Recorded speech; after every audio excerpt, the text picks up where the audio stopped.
The KTM, and it's now a $10,000, $15,000, $20,000 bike. So $3,000 total in it, with all the different mods. You can watch some of the other videos, but now we're talking about some of the mods that I think were necessary to bring it up to a more performance-oriented bike. I really like the 21, 18 or the bigger wheels. I'm still experimenting with that. Gonna go with a 21, did an 18. Just playing around with that with rollability and, handling and just, having fun with it. So I start off, I think the bead locks are fantastic. So if you've never had bead locks, they lock your tire. That's one right there. Locks your tire onto the rim so you can run low pressure. And low pressure, in my opinion, is 5 psi to 15 psi. So if you're running them pressures and you don't have rim locks, you're very likely to rip your valve stem off and flat, have a flat.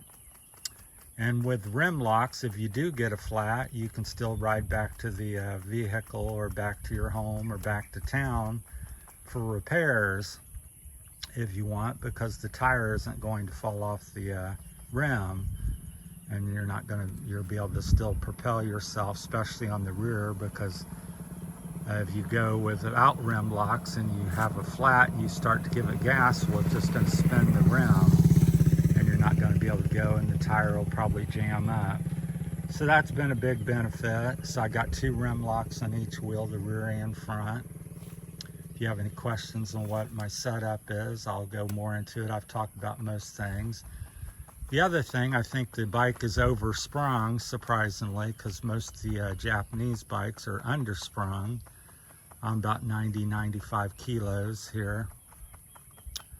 So I think that's around a couple hundred pounds, hopefully, because that's about where I am.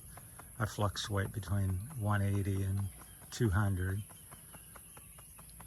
So I thought that was a strange thing for me. So I spent the last year adjusting. I got a different shock with a 1-inch stroke, longer stroke. So it gives you 1 more inch of travel. I took that off because I thought it threw the geometry out too much. Put the stock one on. What people don't realize is that you want a little give here, when a little static sag, not much, just a slight bit of float, because you don't want the bike kicking you off the seat when you go over bumps and stuff. In the front,